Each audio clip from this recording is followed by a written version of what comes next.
Okay. Yeah. So now we're on. Hey, everybody. This is Buck Benny speaking. Welcome to this is essentially our second episode of the Jack Benny Show, presenting the Jack Benny television show. I've presented all the radio shows, but here's the TV shows. And I have two great guests with me that are going to be back. I don't know. They might be back every week. It might be every few weeks. We'll see. Whenever they're available, we'll get them.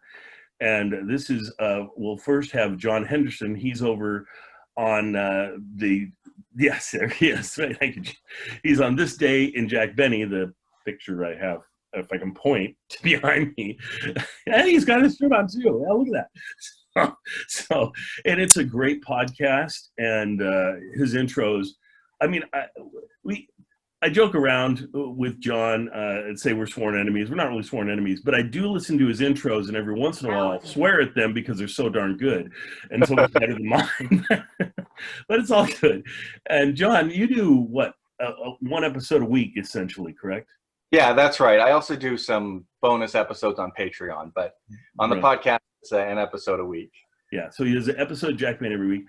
I do 4 episodes of Jack Benny every week, so that means mine's 4 times as funny probably. So you might, and I'm over there at what am I, the Jack Benny Show OTR podcast. I wanted to, anybody search for it to find it. So there you go. But both of our podcasts are great. We actually, no one knows this, but we kind of coordinate our podcasts a little bit because mine are always from the anniversary date. So I have 4 different years, and I present those 4 years all year long. And John takes the other 20 years of Jack Benny and features them. So we never overlap. We're always different. And so it's easy to listen to his and mine. So there you go. If you want to hear 5 episodes of Jack Benny a week, listen to both our podcasts and you'll get 5 Jack Bennys a week. That's awesome. Yeah, I definitely want people to be able to listen to both. And I also think that we should start a feud. Yes. Yes. Man. I've been feuding, but it's been kind of one way. So it's just me complaining about you, John. Yeah, we should start a feud. Well, and then we also, I guess I should flip it over to, we have Kathy Fuller-Seeley here, who has written a couple books about Jack Benny, and I'm going to flip off my background because I know if I show her books, it will not show up correctly. Well, I did have Kathy on my podcast before she wrote any books, and now she's written 2. I know. Isn't that incredible? That's awesome. And her books, let's see. I've got them here. Let's see. First book was this one. Oh, thank you. Ken, is this showing up forward to you guys or backwards to you guys? No, forward. Forward. Oh, good. I never know with the screen how it does this. You're right, because I see the poster backwards. So. Yes, exactly. Yeah, your poster looks great. That's the only movie that Mary ever did, right? As on your poster. I can't believe I found it in an antique mall. Oh, that's awesome. For a very obscure film. So. Yeah, a hugely obscure film. Anyway, Kathy's first book is Jack Benny and the Golden Age of American Radio Comedy. Now, next time you're going to release a book, you can talk to John and I, and we'll figure out a way to make it short and punchier title than that. I tried, and the publisher said, no, we want something longer. I just said, how about Jack Benny? And they so I will tell you this. This, to me, is the best book on Jack Benny that's been written in years and years and years and years. I mean, it's a great book, completely different stories and everything than all the other books have. A lot of them there were basically 4 biographies written about Jack that are considered the great 4 biographies. I guess it's kind of like Jesus with Luke, John, and Matthew. There you go. Yeah, but the 4 Jack and they're similar to the Bible in that they tell the same stories in all different ways too about Jack Benny in this case, but Kathy's tell different stories, which is lovely. And then her next book, which just came out recently, yay! The Jack Benny Lost Radio Programs, has his first 36 radio programs. 26, yes.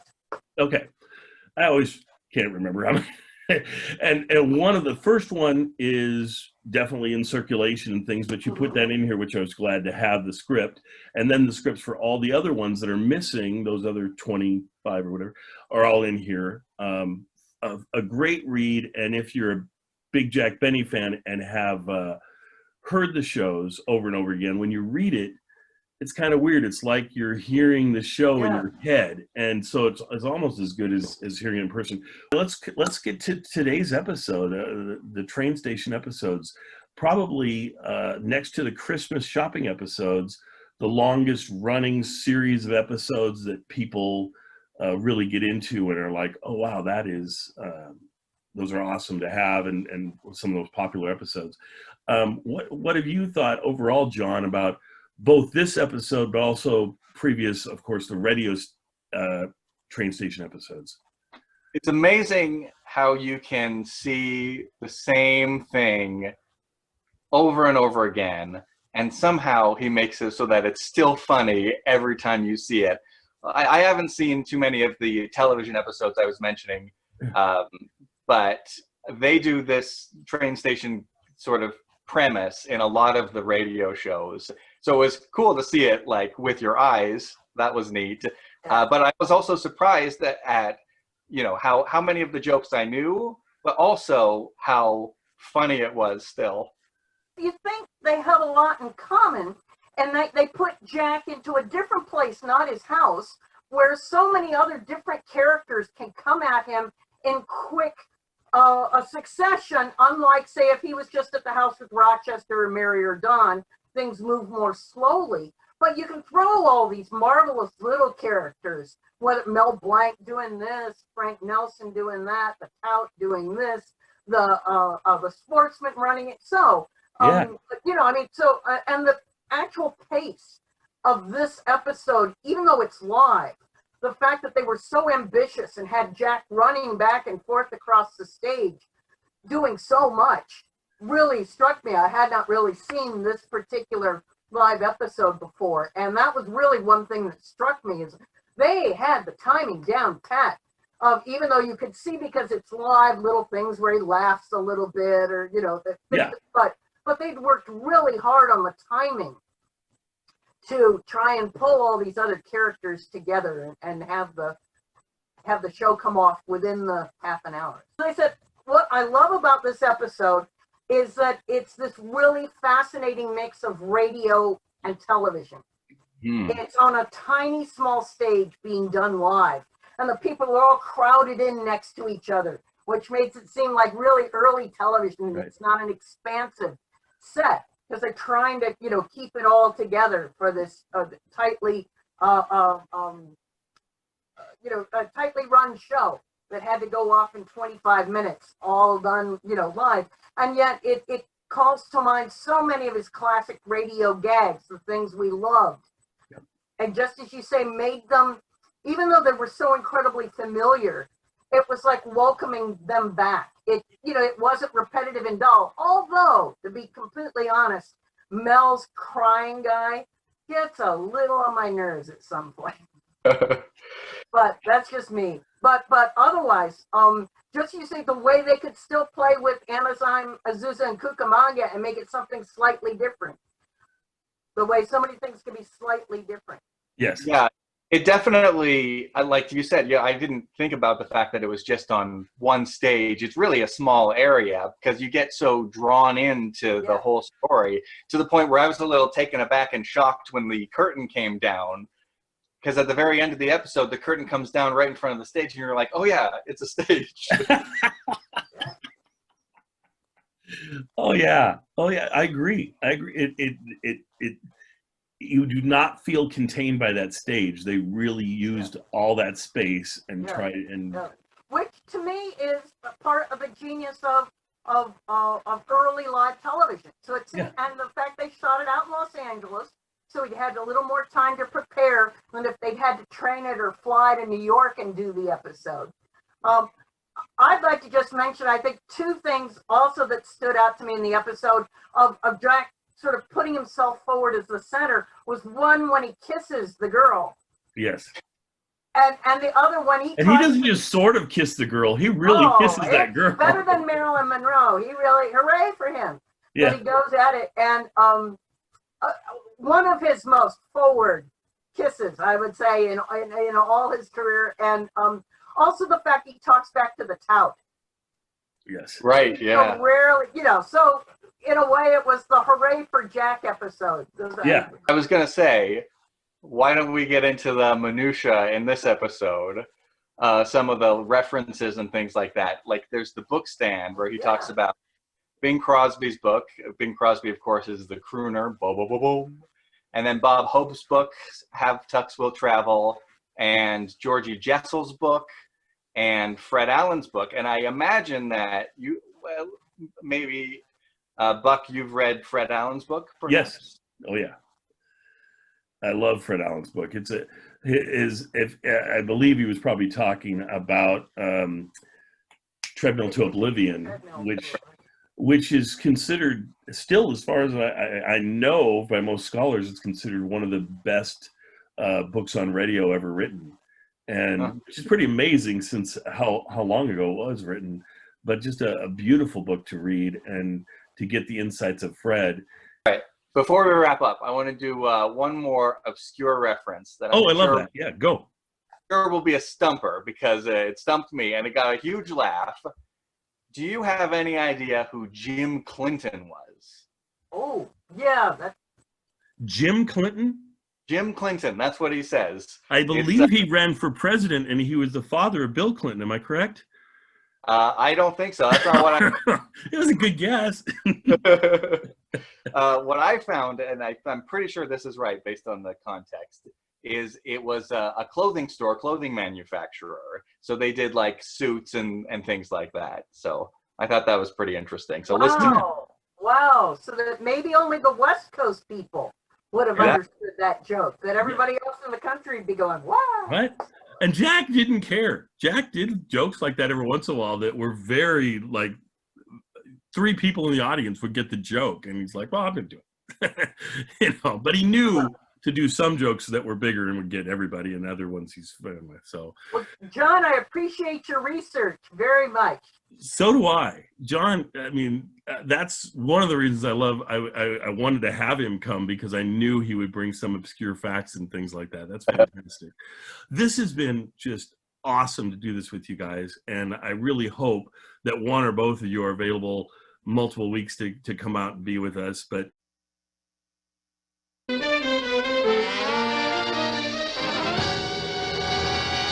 from Television City in Hollywood, the Jack Benny program presented by Lucky Strike.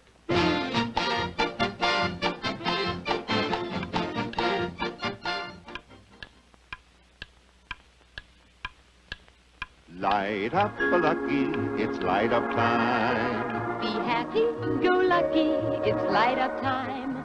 For the taste that you like, light up a Lucky Strike. Relax, it's light up time. There's a time and a place for everything. And the right time for a Lucky is any time you want to enjoy a great cigarette.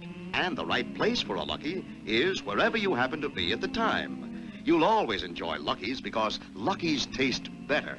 Lucky Strike is made of fine, naturally good-tasting tobacco. And it's toasted to taste better, cleaner, fresher, smoother. Yes, sir. Lucky's taste better. Anytime, anywhere. So right now, light up a Lucky. It's light up time. Enjoy the best tasting cigarette you ever smoked.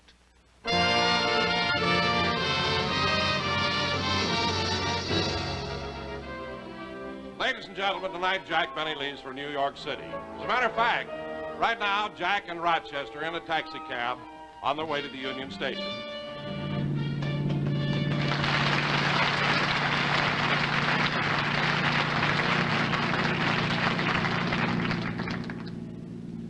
Well, Rochester, it won't be long now. We'll soon be on the train on our way to New York. By the way, boss, you didn't tell me. Why are we making this trip? Well, for the same reason I went last year. You see, my option is coming up, and I'm a little nervous. Well, you needn't be, boss. Your sponsor's office is on Madison Avenue opposite CBS, isn't it? What difference does that make? If he doesn't pick up your option, you can run across the street and get on Striking Ridge. What? I'll rush into a phone booth and get the Heartline going.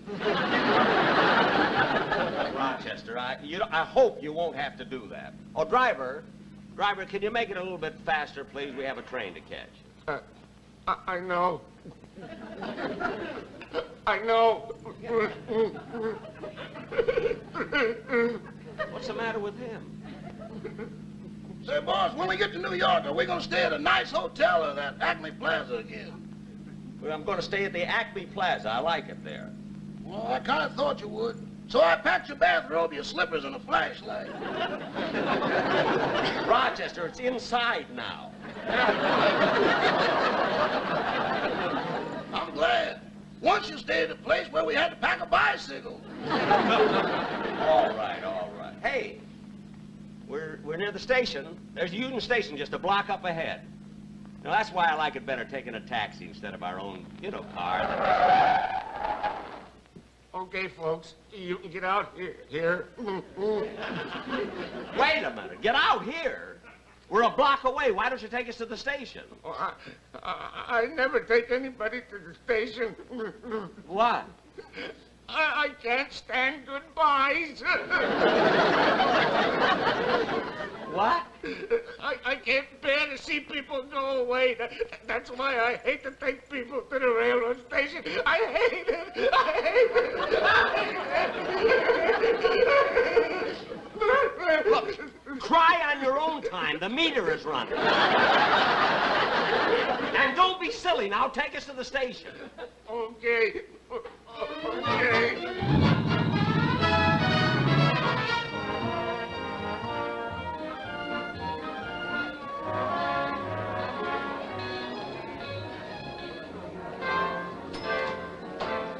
Train leaving on track 5 for Anaheim, Azusa, and Cucamonga.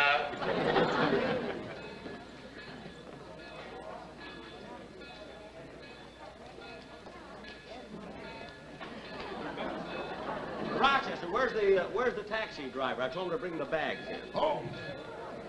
Find out where. Oh, here he comes.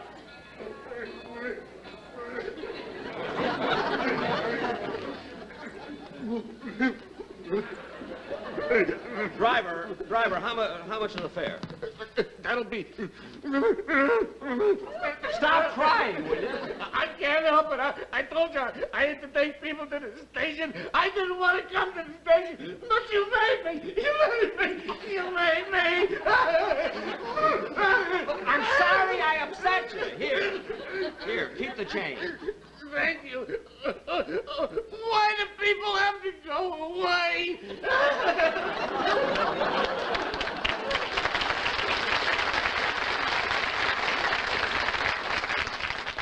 So emotional. Well, Rochester, here, I'll take Polly, and you take the bag. I gotta find Don Wilson. Oh, yes, sir. If I can. You take the bags, and I'll see if I can find them.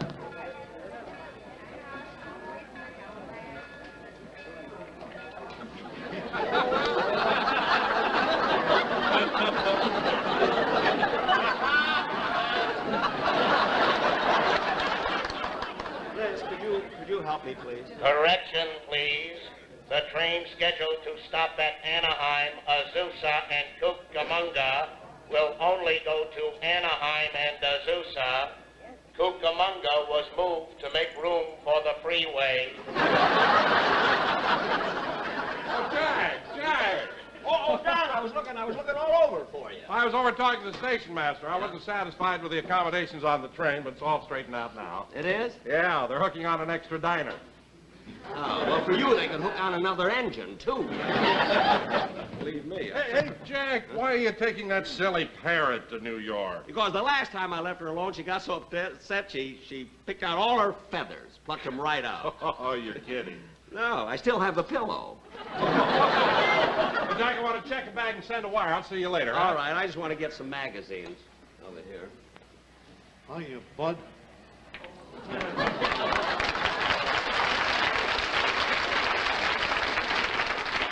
Huh? Long time no see. Yeah. I always run into that racetrack tout. May I help you, sir? No, I'm just looking around. I want to find something to read, that's all. Attention, please, attention. The train arriving from Reno, Nevada will be 6 weeks late. The engineer is getting a divorce. Look, miss. Yes, sir? Wait a minute, I think I'll take this week's Look magazine here because something I want to read in here about Giselle Mckenzie. Story here. I want to get a book, too, on the train. Let's see. There's Treadmill to Oblivion by Fred Allen. There's Bob Hope's book, Have Tucks Will Travel. Call Me Lucky by Bing Crosby. Call Me Lucky Lager by Frank Remley.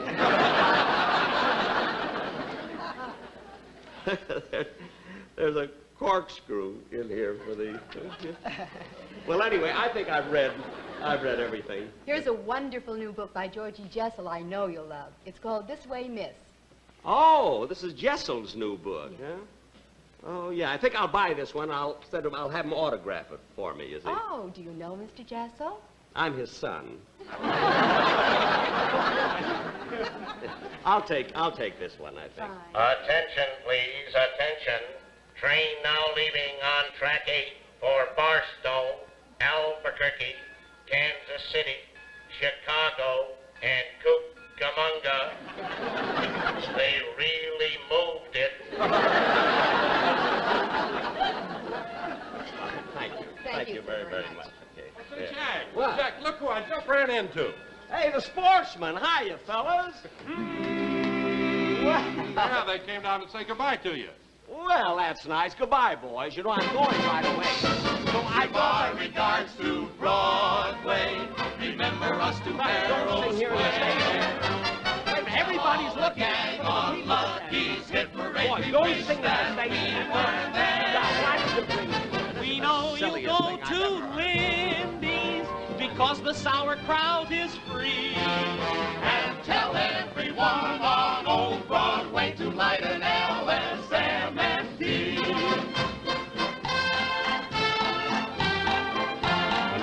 Fellas, look, everybody's watching you. Stop dancing. Fellas, look, stop dancing. Everybody's watching. Fella, wait a minute, boys. Wait a minute. Wait a minute. Wait a minute! Even Max Liebman wouldn't say goodbye like that. Attention, please, attention. On next Sunday, your railroad schedules will change. The whole country will go on light-up time.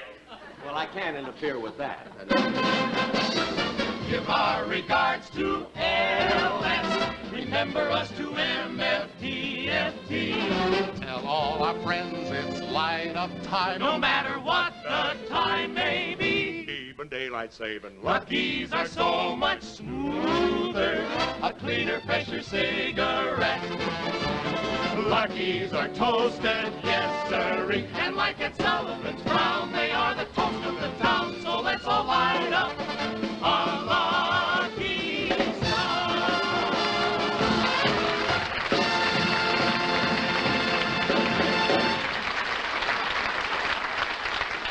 Look it down. The next time the Sportsman Quartet want to say goodbye to me, bring him to my house, will you? Okay, I'll do it, Jack. See you on the train. Okay, I gotta go and pick up a ticket. Bye, Marion.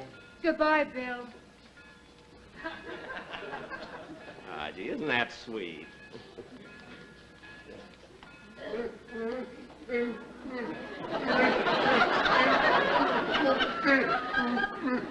Oh, there you are, mister.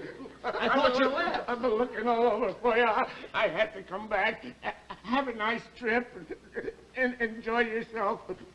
Please, please, don't forget to write. I never saw you before today. I can't help it.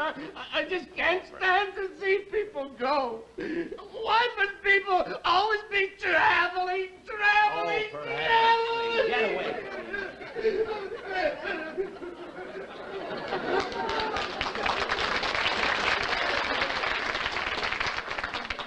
Secretary Dulles must drive him nuts. Oh, my goodness, I forgot the parrot.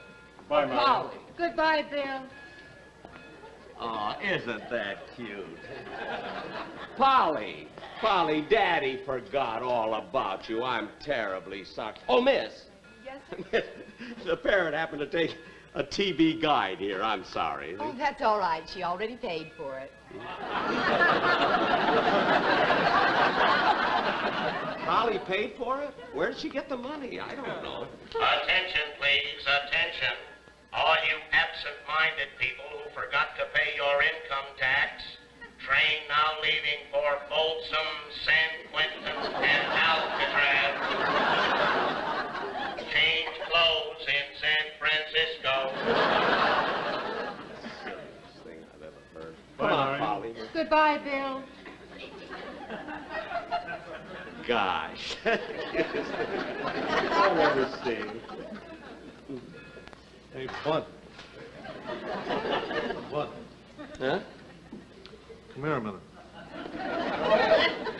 Who, me? Yeah, you. Where you going? To New York. What train you taking? The Super Chief.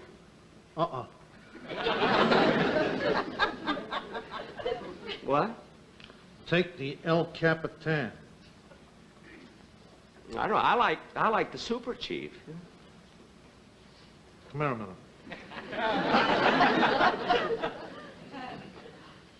El Capitan will beat Super Chief into Chicago by 3 lengths. Are you sure? I was talking to the engineer that rides El Capitan, and he says that today she is ready.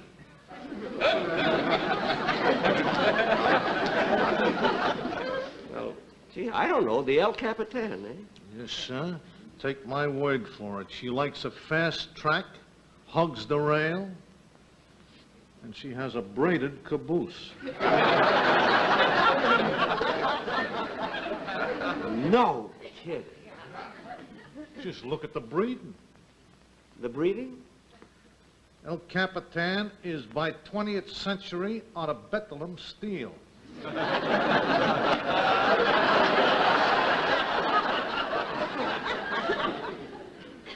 Well, thanks very much for the tip, but, you see, I have some information, too, you know. You have? Yeah. Come here a minute.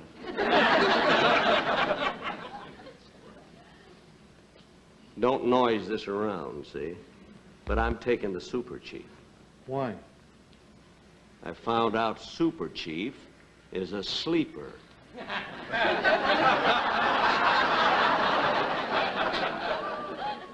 Okay. See you at the Kentucky Derby. What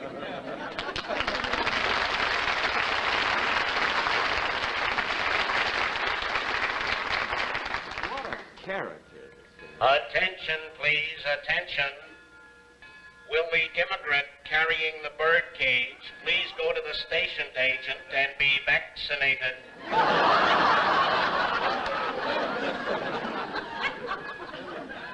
Immigrant. I was here before the Indians. Cleveland Indians, I mean.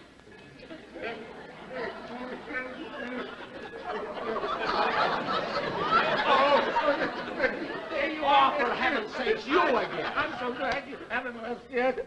I bought something for you. Here, take this candy for these flowers. Flowers? Have a nice trip, but please, hurry back. I didn't want to take you to the station, but you made me. I know. I made you. Why do people always have to go away?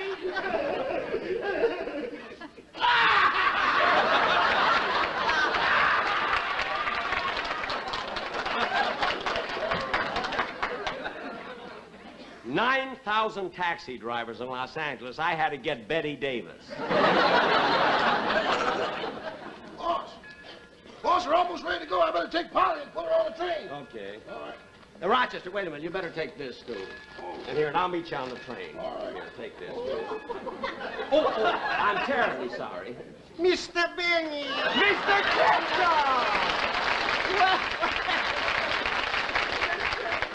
So, why are you dressed like that? I'm going back to Glasgow for a family reunion. A family reunion? Aye, lady, the kids sold the black loman. You mean that your family is Scotch? Hoot, man. Oh, my, is your wife Scotch? Positively Scotch, yes. What do you know? So your wife is a wee bonny lassie, huh? Wee bonny she isn't, but like Lassie she looks. Mr. Kitzel, you must be kidding. Yeah. Oh, my. I thought so. Hey, listen. Yeah. Can you play the bagpipes? No, when I bought the suit, Jim Clinton threw it in. Well, goodbye, Mr. Kitzel. Goodbye. Have a wonderful trip and a lot of fun. And a wee docking doris to you. Yeah. Gloman in the gloaming with my back.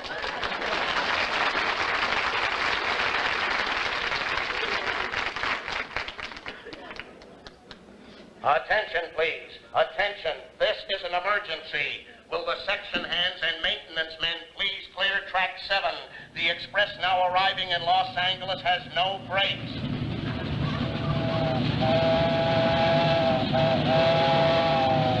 It is now going through Hollywood.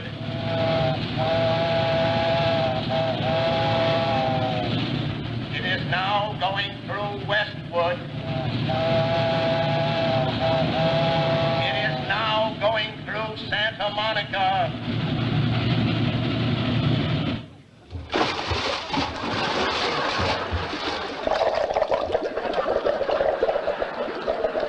And there you are.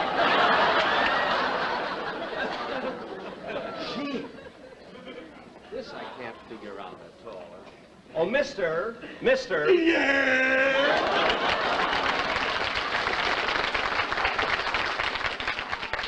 Are you the ticket clerk? No, they put me behind these bars for toasting marshmallows out of season. Look, now, don't be smart. I have a reservation here for a ticket. I'm Jack Benny.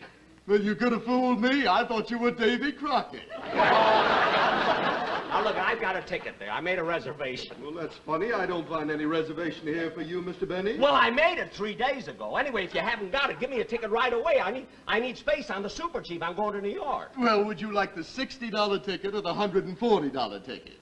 Why, what's the difference? With the $140 ticket, you ride inside.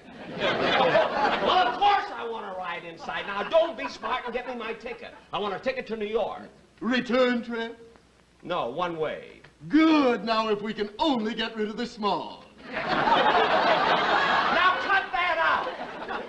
Well, aren't we lucky? I just found your reservation. You didn't find it at all. You had it all the time. You just did that to aggravate me. Ooh, did I? Give me the ticket, will you? Attention, please. Attention. The Super Chief now leaving for Albuquerque, Kansas City, Chicago, and New York. All aboard. That's my train. Hurry up. Yeah. Here. Boss, we're getting ready to go. I'll be with you in a minute. Sign right here. Okay. Be right with you, Roger. Oh, boss! I'm coming. I'll be right with you. Bye, Marion. Goodbye, Bill. Hey, Bill.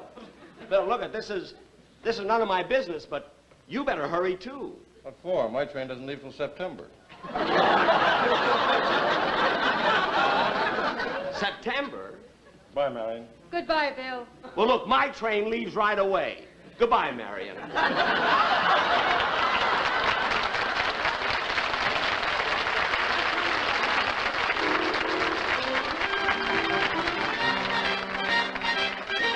Jack will be back in just a minute, but first...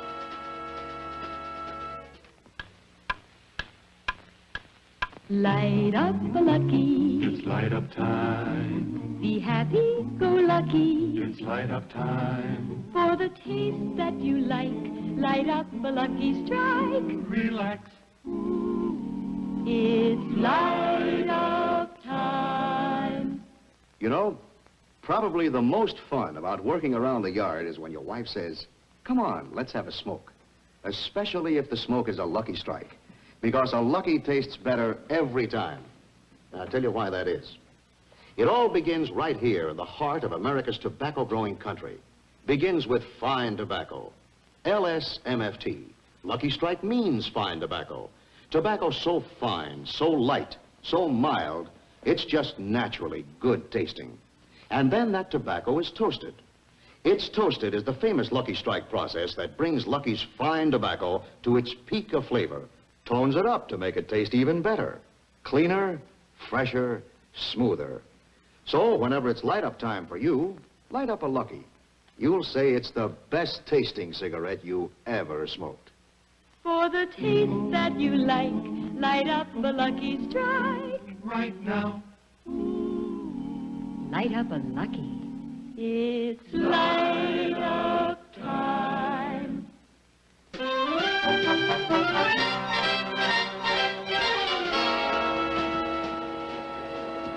Oh, boy. Gee, that was a good dinner. They really have good food on this train. Well, I think I might as well relax and... Wait a minute. Whose clothes are these? This isn't my station. It is D. Gee, I can't... You! I told you I hate the station. I didn't want to come to the station. I tried to break away, and it's your fault. You made me come to the station. I hate to come to the station, but you made me. I couldn't help it. I'll get another compartment. I'll get another compartment. Stay here. Ladies and gentlemen, be sure to watch Henderson next week. And Jack Benny will be on in 2 weeks from New York with his guest, Jackie Gleason. It'll be the funniest show.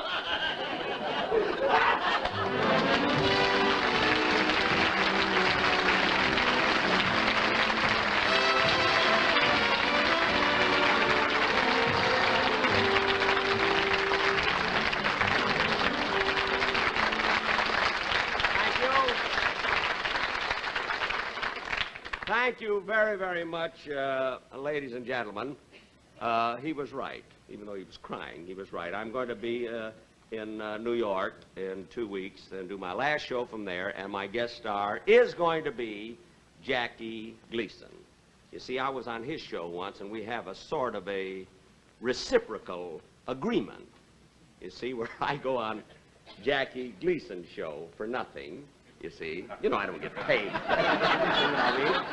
And then Gleason, of course, comes on my show for nothing, you see. Reciprocal meaning that Gleason is just as cheap as I am. And, of course, we're all going, and Mary may be on this show, too, in about 2 weeks. That is, if it won't interfere with her shopping. And, of course, I know you're wondering, now, why would she be shopping? You know, how could she be in a store on Sunday? Well, they lock her in Saturday night. So if any of you in New York happen to pass a store window and they see a mannequin changing furs, you see, don't worry about it, it's Mary. You know, and now, ladies and gentlemen, you know, I'll never forget, though, I must tell you about this. Mary, the last time we went to New York, well, I think it was the last trip, Mary said to me that she had never been to the circus. She wanted me to take her to the circus, so I did, you know. And then when we got inside, of course, I was a wreck in there. Never saw such animals. I jumped away and said, Jack, what's the matter? I said, well, look at these. I never saw animals like these in my life, with lions and tigers. And she said, Jack, take off your glasses. This is the flea circus.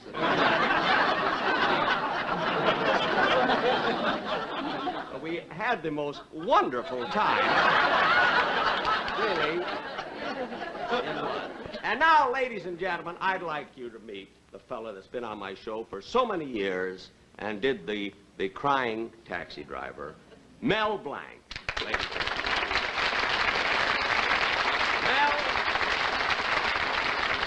I want to tell you something. Really, you've been with me so many years, and you gave the most wonderful performance today. You were really great. Thank you very much.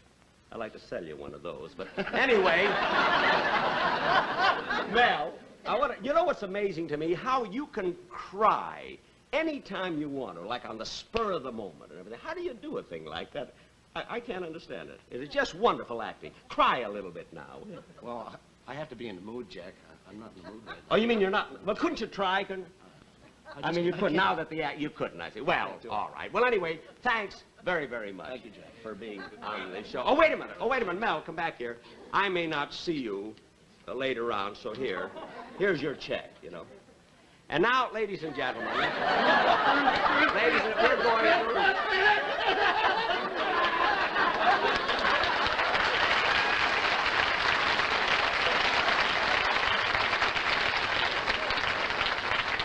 I can't understand music. I must be through. Goodbye.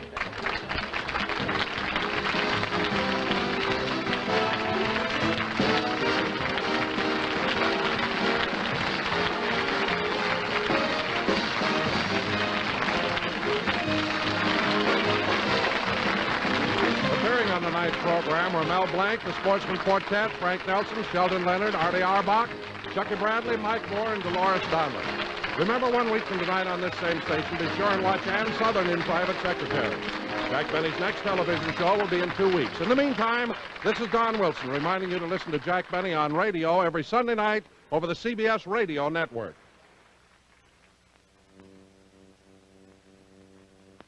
Here's true tobacco taste for filter smokers. Filter Tip Tareyton gives you all the full, rich flavor of Tareyton's famous quality tobacco and real filtration.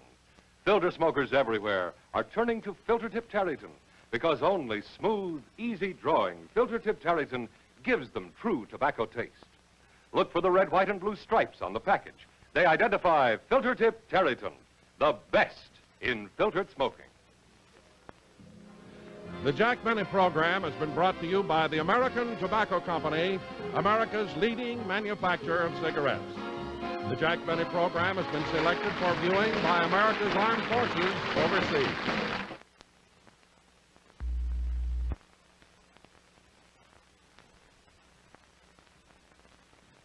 I really like that. So. Well, and I like with the radio episodes, what they do with these, just like the Christmas shopping episodes, every year they tweak it. Every year they like add a bit, take away a bit, and it fine-tunes it and fine-tunes it, and it gets where the bits they play over and over again, but they're the best bits. They really tweak it, and so then what comes into television are the best bits that they did. They bring the radio tout, they bring the bits with Frank Nelson and all of that. I'm curious with you guys. Well, first, let me go with this. I really liked something about the Sportsman on this. And John's probably not going to realize this because he hasn't watched that many of the television shows. I have watched a lot of the television shows. And they did something with the Sportsman I always wanted them to do. I think Jack did it a few times, but he did it this time for sure. What do you think that is with the Sportsman that maybe I really like that harkened back to the radio days? You see two blank looks. It was the, wait a minute. You know, he just didn't do that much on television, but to get that, and this was a perfect episode to do it in because he always did this on the radio episode. Great. Both that and him doing the little dance along with them at that the one turn. It was like, wow, you know, there is so much packed into this show. This episode. So. Well, that's a great idea. So I purposefully haven't watched that many of the TV episodes because when I was researching the radio book, I didn't want to, be biased or unconsciously mix the two up. But what a great idea that he wouldn't have to yell, "Wait a minute!" Maybe there was something about television where he didn't want it to go as wild and out of control, right? As we always imagined that the Sportsmen went with their whoops and things like that when they were on getting out of control on the radio. Right. And I think he wanted to differentiate it from radio. He didn't love bringing too much radio over to television, but every once in a while he embraced it. And usually it'd be a whole episode that he embraced, like I say, the shopping episode, this episode. But many of the episodes, he's just standing in front of a curtain doing a monologue that you and I were talking about, Kathy, are more similar to his early radio shows where he did monologues. He really didn't do monologues in the later radio shows. But in this case, I was going, oh, he's not going to stand in front of the curtain ever, but he does at the very end of the episode. He gets in front of the curtain and does a great bit with Mel. Mel comes out, does this really nice, subtle acting of Jack going, oh, you can cry on demand. Why don't you go ahead and do it? And he's like, oh, I can't, I'm not, it's like he's not in the mood. It's like he's being shy because this is really Mel. And then I'm not going to give it away, but then they just totally change that situation. And it's one of the best bits in the show is that last 2 minutes with Mel and Jack together. I love it. At the end there, he mentions that he's going to be on the Jackie Gleason program. And I was wondering if either of you have seen that or heard about that one at all. Yeah, he's on Jackie Gleason. I'm trying to remember if it was what I read. I think he might have played like the either he was the owner of the apartment complex maybe or something, or he was.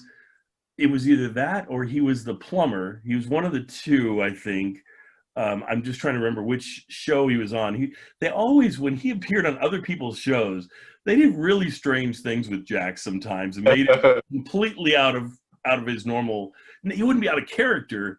He would be in character, but you would put him as a plumber, which would make no sense with Jack's character and the way his character act, but it was a hilarious situation, of course. So yeah. Oh yeah, of course. We all know Jackie Gleason from The Honeymooners, but this was just before The Honeymooners began. Right. This was the Gleason show, but I believe it was a Honeymooners like sketch that he was part of. I think it was. Yeah, they did a lot of Honeymooners sketches, which eventually became the Honeymooners TV show. Right. And I think Jack was in one of those sketches. I'll have to see. Certainly, since Jack mentions it, if I can find it on YouTube, I'll connect it in with this episode and we'll play it after the train station episode. But I don't know if it's out there or not. But I know I'm pretty sure I saw it at some point, or at least the clip that Jack's in that episode. The other thing I was going to say about this episode, is there anything from radio that you would like to have seen in this episode that they left off? Polly did not speak. Yes, Polly. That's one thing. So why have a live bird and no Polly saying anything? But that's because Polly did talk in some of the other episodes of the TV series. I know that. Oh, okay. But they're filling up at the gas station and Polly. Right. Yeah. So it makes you wonder if they had written some dialogue for Polly and then decided to cut it for time, but kept the bird. And well, Mel was so busy. It could just be that he needed to be. Mel was busy every second of that episode. Yes. So maybe they just couldn't do anymore. And for me, I just really wish that both for the Christmas shopping episode and for this episode, I mean, they're absolute classics, they're wonderful. But I wish, in this particular case, I wish they would have had Dennis and I wish they would have had Mary, because I just think, I probably didn't realize at the time this is going to maybe the only time we can get everybody together, and we should. And then for, of course, the shopping episode, it does have Dennis, but it doesn't have Mary. And I would love to have Mary in the shopping, because Mary does appear at least a dozen times in the Jack Benny TV show. And some of the episodes she appears in, I go, well, that was kind of a waste. It wasn't the greatest episode, and you could have used, if you're only going to get her so many times, use her in the big episodes.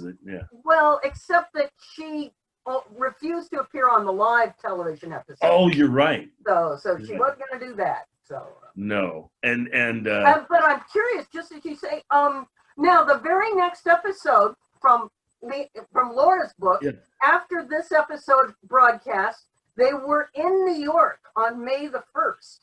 And so that may be something that they needed to send some of these people ahead of time on the train. There can be all these other circumstances about, and no, Jackie Gleason is on the May 1st, 1955 episode with the June Taylor Dancers, it turns out.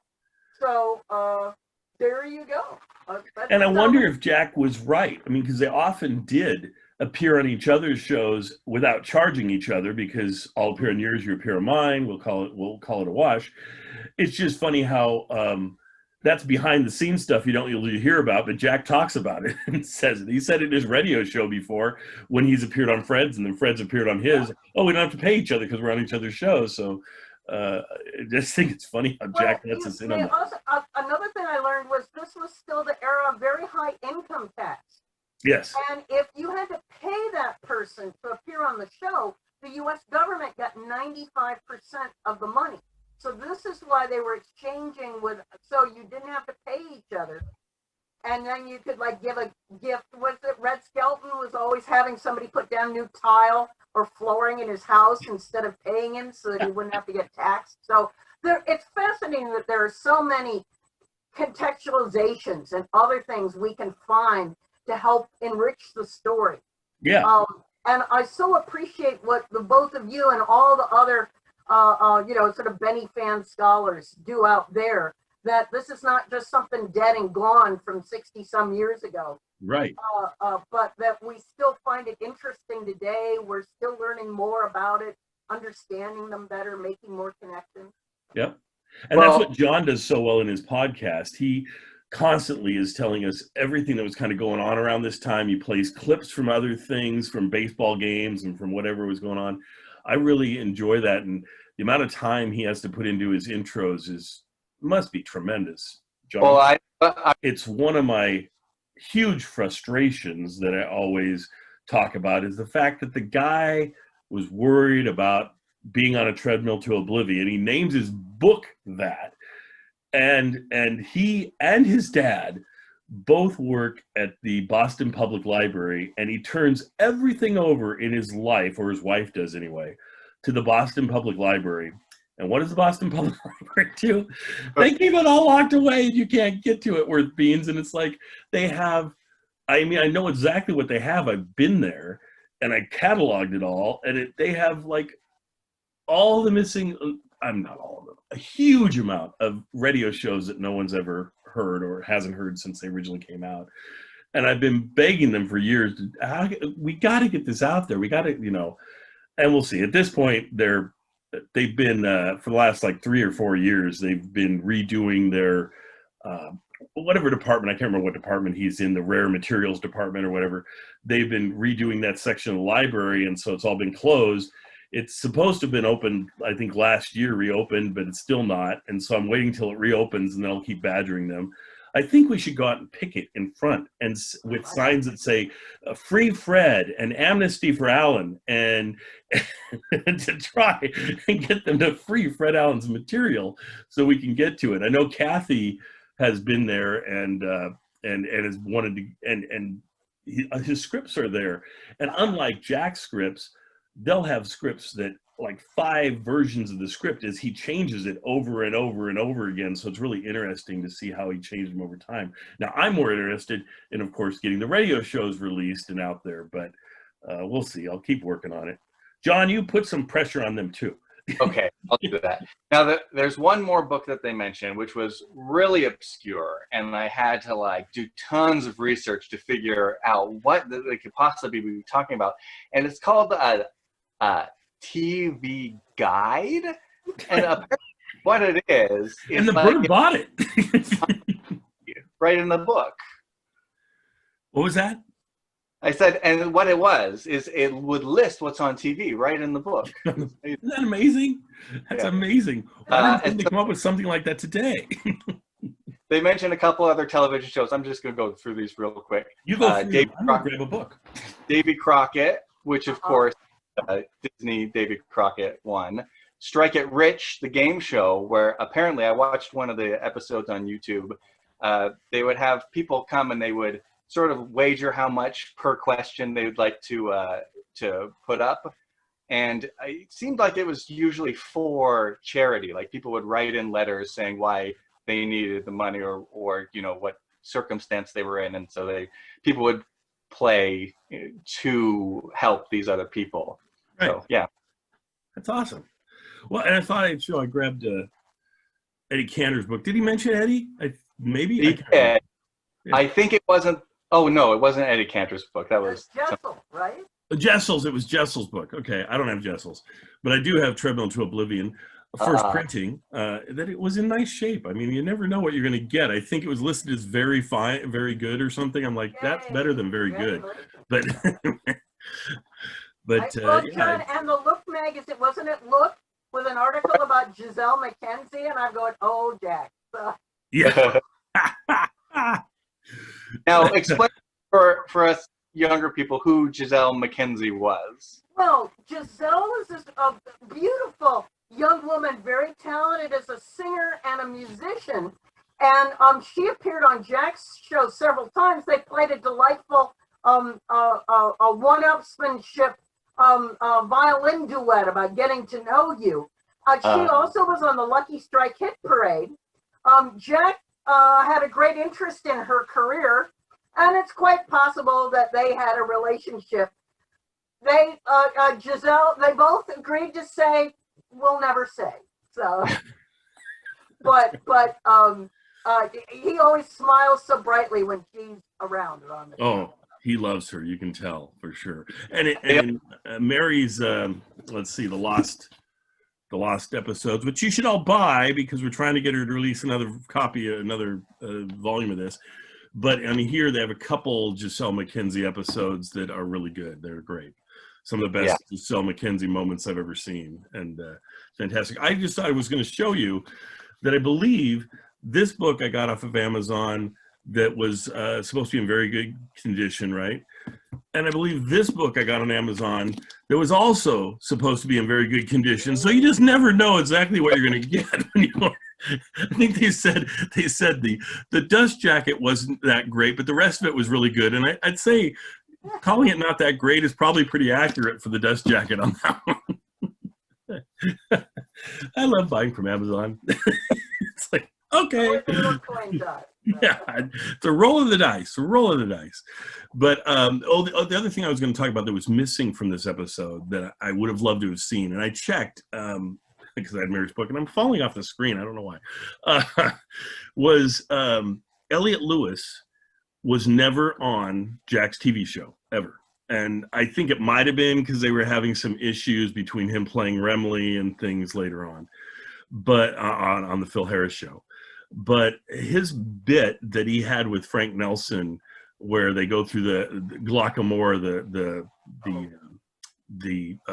just the lyrics. All he would say was the lyrics of Glockamora, and it was so funny how he would do that with Frank Nelson, and they did it multiple times. And when he read it, I mean, he'll talk. There's interviews of him talking about this, and he'll be like, Jack, this isn't funny. There's no joke here. This isn't going to work. And Jack's like, trust me, just do it. And so he does it, and they get so many laughs, and it's hilarious. And I just love that bit. And I wish that Elliot Lewis would have been on here to do that bit during this episode, but that's something we don't get. But pretty much the rest of the best stuff of the train episodes from the radio show come onto this TV show, and so I think that's fantastic. I think the other thing that's really interesting with this show is that they essentially redo it for film, like we were saying, but they redo it twice. They redo it once, like I said, as half of a train station episode and half of a episode that happens at Jack's house. But the second time they redo it in 1963, I believe, I'm pretty sure it's 63, that it's interesting because they don't do it in a train station. They do it in an airport. And they tried the same thing in radio, and it didn't work in radio. And so I'm like, okay, it failed in radio, and you went back to the train station because it wasn't as funny in an airport. And then you do the same mistake again, and it's still not as funny in an airport as it is in the train station. But that I'm like, all right, whatever. I guess they were saying at that time, certainly by 1963, most people were traveling by plane. Not as many people are going by train. But and wasn't he having to do nearly 39 episodes a season by then? So even at 55, he's barely on a dozen times a season. So correct. The pressure on the writers to just keep coming up with stuff. Right. Must have been really tough. And so I can just imagine them going back to somewhere in Jack's office, the collection of the original scripts, and going back and say, oh gosh, what can we steal from? What Exactly. can we adapt? Well, in the airport one, it's interesting because one, they have a bit that's not in this at all, and it's with Billy Mooney, who is later, within a couple of years, he's on Lost in Space as Will Robinson, and he's obviously maybe 5 or 6 when he's doing this, and he does a really good job. I like his bit. It's good. He basically is weighing himself, and it's really important for the script that he weighs a certain amount, and that's all. It just ties in. But the other piece that I think is huge for Benny fans is that at some point Rochester says, they had too much weight in Jack's luggage or something for the plane, right? And so Jack says, what did you do with the extra weight or whatever? And he says, well, I fixed it, so it's 40 pounds, and I gave the rest to that Mexican guy over there. And then Jack goes over to talk to the Mexican guy who is sitting, and it's Mel Blanc. I believe this is after his accident, so he has to be sitting because Mel Blanc was in a terrible auto accident, closest to death of anybody I've probably ever heard that actually that came back. And the whole thing about him coming back is that he was, at the time, supposedly the doctor talked to him and asked Bugs Bunny a question, and then he comes back in Bugs Bunny's voice because he'd been in a coma for a long time, and responded in Bugs Bunny's voice, and then basically woke up, is what they say happened. Anyway, but he still had casts on his legs and couldn't walk around or anything for a long time. So Jack comes over to him, sits down next to him, and they do the whole sigh routine, which is neat to see. But I thought, as I'm watching it, I'm going, man, this episode is pushing it as far as the racial stereotypes go, because you've got Mel playing a Mexican, and then in all three of these episodes, the train station, this train one you watched today, the second train station, and the airport one, they're always having somebody handling their bags that is a baggage person. Every time it is a black actor that does it, and every time in a very stereotypical black role, and that's one of the unfortunate things you have to deal with both the radio show and the television show, is that it will seem dated in that way at times and not be too racially sensitive.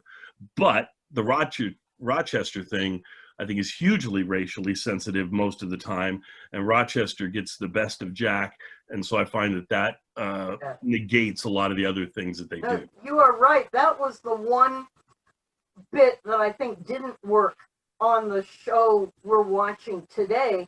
The fact that, again, trying to cram in so much into the half hour, to have Rochester go to the trouble of taking off his hat and putting on a porter's hat, which I think they didn't have time to develop the joke that he was just going to take the opportunity to try and pick up a little extra change pretending to be a porter. Or was he doing it to, because he didn't feel right, so it didn't, yeah. It's a bit hard to tell what exactly they were going for. I was thinking like the joke was Jack Benny has Rochester be all the different roles. He's chef, he's butler, he's all this stuff. So when he's the porter, and then he'll change to a porter hat. Yeah. But just as you say, through a 2020 lens, that's one little bit that doesn't wear so well. So. Exactly. And I guess on that same area, I'll say that Jack has multiple episodes with Rochester and Rochester's friend Roy, who both is on radio sometimes in the later seasons, but is on many of the TV shows. And on the TV shows, almost every single time they have those two together, they're cleaning the house, and they're both, like, maybe one or both of them is in an apron, and it just doesn't wear right at all. And it's probably the most horrendous parts of the Jack Benny show, because it just feels like they're doing this skit specifically to say, oh, these black characters are lesser than our white characters, and so we're trying to show that by having them clean the house together and things. So sure, and yet and I'm not sure that that's what they were going for, but that's sure what it feels like. It can be read in a number of ways. It can also be read as a sort of misplaced attempt to give Rochester a friend. I'm sure that's probably what it was. As an equal, but just as you say, then they always talk about Rochester in the servant role, and that. So yeah, it don't work. So. No. I was just watching one of these episodes from 1969, and I'm sure you've seen it, where he brings Rochester out and he's like, I got a great pitch for a show with Rochester and myself. We'll both be spies. And of course, Bill Cosby had a show the previous season where he was a spy, and he's like, sorry, they already did that. And so then he says, okay, how about you come back as my valet? And he says, sorry, we don't do that anymore. Yeah. So already starting to change by 69. Yeah. That's great. And where Jack at the end, that's such a marvelous bit from that special. And then he says, okay, let's just go get a hamburger together. So that was... that's awesome. Yeah. Which special was that one? Do you ever know? Yeah, Jack Benny's Bag. Jack Benny's Bag. Okay. Yeah. Those specials are all sometimes available on YouTube, sometimes not. It just depends. Right now, I think they're not. There might be one up there, maybe, and the Bag might be one of them. But they're beautiful color presentations that I think all kind of originated from Laura Leff's collection that she makes available and things, and have trickled out different ways. But they're beautiful. The resolution of them, everything. It's surprising how good those things look. What I always like about them is the very beginning of all those specials, they show what show's not being shown. Kind of like last week's episode, the very first Jack Benny episode said, Ken Murray will not be seen tonight, and gladly gives up his time to Jack. And I'm like, how gladly did Ken Murray really give up his time to Jack? They made it worth his while. So. But they'll have shows that I've never seen. Like there's one with the guy that was in Kojak in some series that I've never seen before. But you get this still shot of it, of him, the actor, and then he's also the actor that was in Christmas Story playing the dad. Anyway, he was in some series that probably only ran a year or something, and they show this little tiny still of it, and I'm like, oh, I want to see that sometime. And almost every time before the Jack Benny specials, they always have that little card that says who they're skipping over, whose show they're interrupting. And every time I'm like, oh, that's another show I'd like to see sometime. every single time.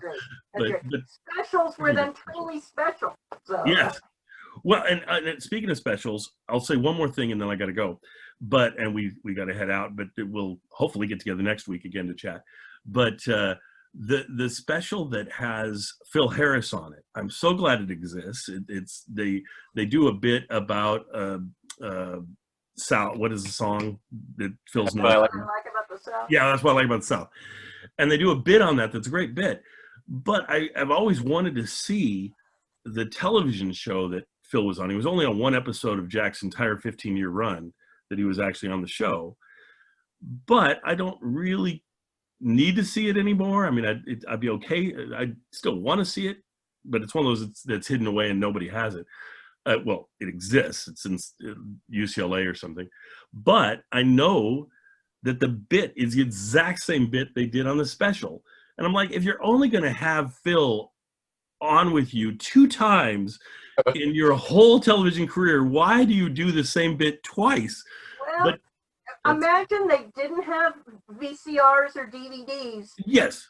They didn't imagine that anybody could remember that I mean. No, it was from what, 10 years earlier, 15 years earlier. I mean, it was, yeah, I totally get that. And honestly, if we're never going to get to see the television show with him, at least we know we saw the bit. So that's fine, and it's in color, and to get those two together is just wonderful. And the other thing that always struck me weird about that is he has either right before it or right after it, the special right next to that one with Phil is one that features his whole cast, and it's the 20th anniversary special or something of being on television, I think, and the whole cast is there, and it's great. And you're like, well, where's Phil? Phil's not here. And then he shows up. I believe the Phil one is the very next one. And I don't know if Phil felt guilty about not being able to be on Jack's or what happened there. You never know. Yeah, you never. Or they were trying to arrange it, and he just wasn't available. And he said, well, I'm available this date. And Jack's like, well, then be on my next special. But it was just strange that he does appear in one of the specials, but not the special with everybody else in it. So. Sure. But it allowed them also to give Phil the kind of time he would need. If you had everybody, including Phil, in that one special, Phil's time would have been this little bit instead of a huge chunk. I agree. That is exactly why I love this episode and the shopping episode. The shopping episode, he can run into all these different clerks and things that are trying to sell him things, and so can Dennis, and so they have the cast intermixed with all these guest crazy people that are selling at the store. And in this case, of course, in the train station, it's all the different people at the train station, whether it's the guy he's buying the tickets from, which is of course Frank Nelson, or whether it's the sportsmen that are there, or the crazy train announcer that's going. I just thought that was and how do you do the train announcer and make it interesting for how much time they spend on it? And they show the speakers, they got these speakers that they keep on showing, delightful. And that works. And then they show the reaction of the crowd. The one part of this I thought was so funny was that they had the crowd really seems worried when he says, oh, the train's lost its brakes and it's going through, and everybody's just standing there looking at each other like they would in a real, like, an accident's happened. Oh my gosh, I have to live, what's going on? And I just thought, that's funny in itself. I was thinking as I watched it about the little tiny ways, and that how this live television episode was different from a radio version. And It's little things like that. It's that we could see the crowd be worried. Whereas if they'd all just gone, ooh, it wouldn't have had, the visual impact. Yes. Although, just to say, I laughed like anything at the big horns and the information sign, and the fact that back in 1955, they thought that we really needed to make that link between looking at the speakers and what comes out of it. I love that. They're not going to know where this is coming from. We better show the speaker. That's awesome. Well, going back to the fact that you mentioned that there's Jack's in the middle and all these things are happening around them. A lot of times people talk about how Jack lets the rest of his cast sort of be the star. But you realize in this episode, there are so few members of his actual cast that we would think of when we think of the Jack Benny Show. Like Don Wilson does a 5-second intro, and then there's a scene with Rochester, and after that, there's none of his regular cast. We don't have Dennis Day or Phil Harris or Mary, right? Or that, and yet still, it's not about Jack. Jack is just reacting to what's going on. That's what I found really interesting. You realize it actually is Jack that's holding everything together. Reaction. Yes. And I also thought it was amazing considering, he's a radio guy. So, he's used to doing things on the radio, how good he is at doing these subtle reactions. And this is the early days of television. And I compare that to I was watching some of those old Our Gang, Little Rascals episodes. And in those ones, it's all about the reaction, but they're they're giant reactions. Yes. So just these subtle reactions, and it's way funnier and it's really effective. I think that. I totally agree with you, John. And that's perhaps what he had learned by 1955 was the power of that camera to even though we're showing him, 2 half or 3/4 length size, that we would be drawn to his face and how much he could just do with the subtleties of his face. Oh, was marvelous to see, because I think you won't see that if you go back to look at the first television episode. There he feels like he has to he's more nervous and he has to be more broad. Yeah. Yes, and I think if you look at who was on at that time, when Jack came on in 1950, a lot of people weren't there yet. There was no I Love Lucy yet. That's still a year down the road. He's the first person that essentially legitimizes television and says, here's a big freaking star that we're putting on television, and it's not just going to be Milton Berle, who had a small radio show and became a star of early television, but Milton was doing the pie in the face. He was doing, like John saying, the over exaggerated everything. And I can't imagine how Jack comes in and goes, all right, we're going to try to be, I'll try and do my subtle stuff, but I don't know if that's going to work. So like you said, in the first episode, he's a little more animated than he is later on, because he realizes later on, oh, my subtle stuff does play. But in the first episode, there's no way he's going to know that. So the first episode, he goes kind of back and forth between subtle stuff and kind of in-your-face stuff to kind of see what works, I think. He was kind of experimenting in some ways. And I'm glad he figured out that the subtle stuff for him made him stand out. And heck, I mean, the guy ran 15 years on television. How many people have a 15-year run in a comedy? You've got Jack, and you've got, I guess, Red Skelton is about it. Red Skelton ran for, I think, 20 years in television. But Red was, like I said, like Milton Berle on steroids. He was way animated compared to Jack. So, look at that! You got the Jack. You the Jack thing. That's very good. Just an instinct, she does the Jack thing. That's great. You hang around somebody for a while, and you pick up their mannerisms. No, but yeah, I love that Jack figured that out. I love that it worked. And like you say, they tell us, the folks that had saw the Jack do the radio show, that he was doing these mannerisms and things on the radio show, and only the audience could even figure out what he was doing, and some of the stares and the pauses. Right. You're right. On the radio, he had to do a lot of more hmms. Yeah. And now cut that out. Where he could start to calm down about those on television. Correct. Yeah. Agreed. I mean, some of these, let's talk, I'm just going to take us to the Christmas shopping episode, because it's probably the most famous one that the most people have seen. My son showed it to his girlfriend. I couldn't believe it. Without like me pressuring them or anything. It was Christmas time, and he said, oh, let's watch that. So they watched it. She loved it. He loved it. These are two kids that are in their 20s. And it's just so neat that it can transfer over to a new generation and things, and they could think it's great. Now, like I say, this train station episode to me is probably up with the shopping episode on television, probably my top 5 Jack Benny television episodes of all the television episodes. And we are going to be at some point, hopefully, either my students, we're trying to find clubs with the whole coronavirus going on and things, virtual clubs like this where we meet. I'm thinking about doing it with my students and having it be like the Beavers, where they come on and do the script. I thought that could be fun. Or somehow we're going to redo some of these. We would love to bring them to you guys. So we'll figure out how to do that. But pick this book up. It's great. It's got an intro by her. I love the fact that she put that it's by Jack Benny and Harry Kahn, and that she's just the editor, which is very true. And she does a beautiful first chapter on it, and then all the scripts.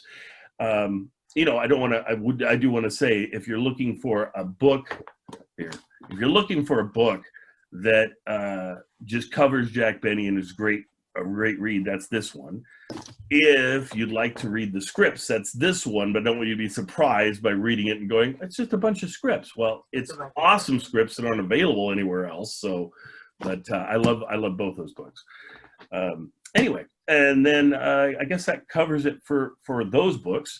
Oh, and we will be featuring a lot of the information I get when I talk about the TV show is from Laura's book. Isn't that insane?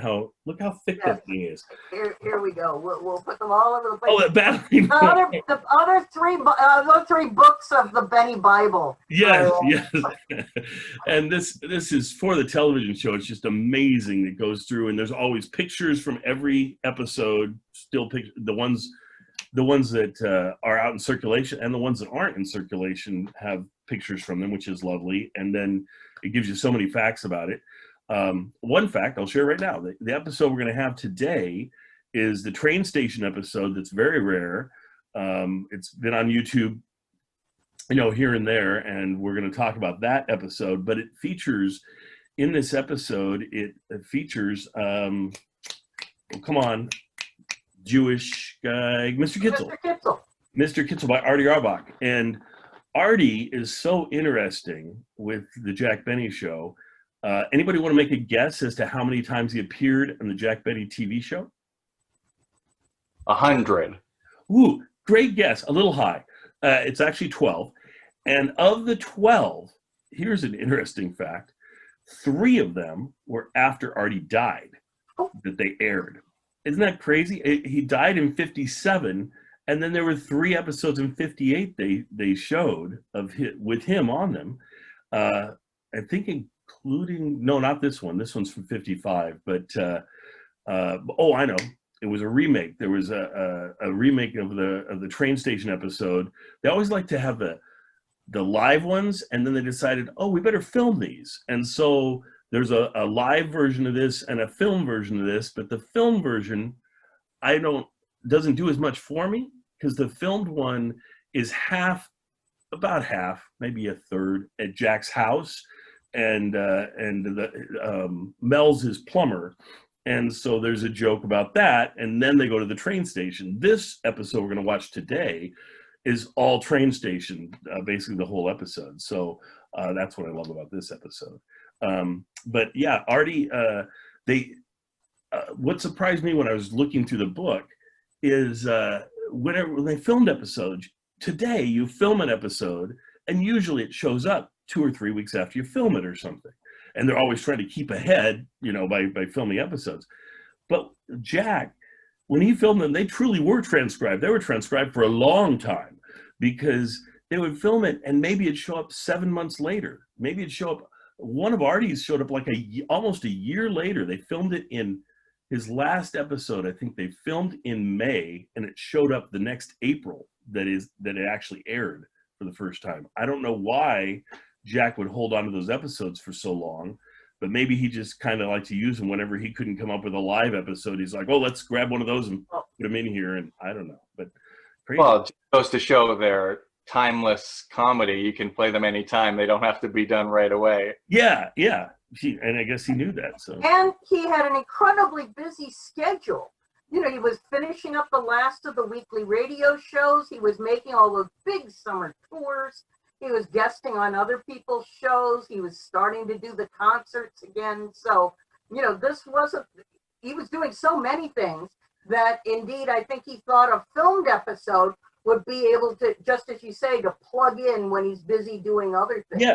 So, yeah, and that's probably what he did. It's probably exactly why he did that, because and he also perhaps owned more rights, or the network would love to have a filmed episode for reruns, whereas rerunning the live episodes would not be as handy or as easy. So so you're right that whenever he did a really good live episode that he enjoyed, he oftentimes again redid it as a filmed episode. So right. Oh, and before we were taping, I was going to ask you guys about next week, but I can always cut this out, or maybe I'll leave it in. I don't care. For next week, when we do this, I was leaning towards doing the Rod Serling episode, or maybe doing the Marilyn Monroe episode. Did you guys have either of those that you liked better, or were you looking forward to do some other episode? I have nothing in mind. I've seen the Marilyn Monroe episode before. It's one of the few television episodes I've seen, but I'm also a huge Twilight Zone fan, so that's always good. Okay, I'll tell you what, let's do Rod Serling. and then we'll do Marilyn Monroe maybe the week after that. So long ago, that'd be terrific. Yeah, because it's out there on YouTube, which is wonderful. That's why I started doing this. There's so many episodes out there on YouTube. Some of them are in the syndication package. Some of them aren't. Some of them are easily available. Some are hardly available. I mean, the Rod Serling is definitely one that's hasn't been out there very much. I mean, I'm so glad we have it. For a long time on YouTube, there was like a 5-minute clip, and nobody had the episode, and then somebody found the episode and put it up there. So that's great to have. So I'm just up there grabbing episodes whenever I can to make sure they don't go away, because sometimes they go away, but it's all good. But anyway.